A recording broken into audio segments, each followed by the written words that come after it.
بسم اللہ الرحمن الرحیم۔ صفا اور مروہ دو پہاڑیاں ہیں مکہ مکرمہ میں۔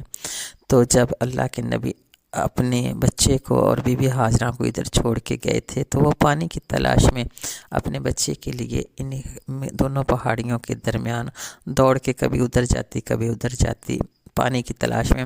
اللہ تعالیٰ کو اتنی ادا پسند آئی کہ اللہ تعالیٰ نے قیامت تک ہر پر یہ رکن کر دیا کہ جو عمرہ کرے حج کرنے جائے تو صفا مروہ کے درمیان وہ صحیح کرے۔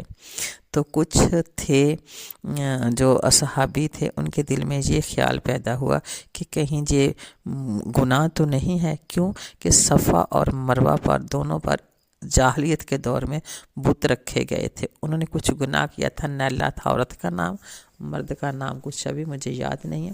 تو ان کے بت بنا کے جاہلانہ دور میں تو انہوں نے رکھ دیے ادھر، تو پھر اس کے ارد گرد یعنی کہ وہ کرتے تھے، عبادت کرتے تھے۔ تو پیارے آقا کے جب آیا دور تو ان کے دل میں خیال آیا کہیں یہ وہی پرانا دور تو نہیں ہے جاہلیت کا۔ تو جب ان کے دل میں خیال آیا تو اللہ تبارک و تعالیٰ نے آیت نازل کر دی کہ آپ کو کوئی گناہ نہیں ہے، یہ تو بی بی ہاجرہ کی نشانی ہے، اللہ تبارک و تعالیٰ نے اس کا تو ثواب رکھا ہے۔ تو اللہ تعالیٰ آگے جا کے کہتا ہے کہ جو میری بھیجی ہوئی، جو لوگ ہماری اتاری ہوئی دلیل اور کو چھپاتے ہیں، کیا چھپاتے ہیں؟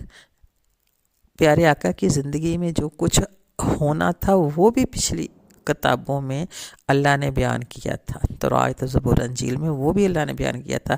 اب وہ جو چھپاتے ہیں، جن کو پتہ ہے کہ اس کی زندگی میں ایسا ایسا آئے گا، چاند کو دو ٹکڑے کرے گا، اس طرح پانی چلے گا، اس طرح آگ، وہ جو جادوگر تھے ان کی آگ بجھ جائے گی، وہ جو قلعہ تھا اس کے مینار گر جائیں گے، ان کی جس کتابوں میں ساری نشانیاں تھی، اب وہ کیا ہے چھپا رہے ہیں۔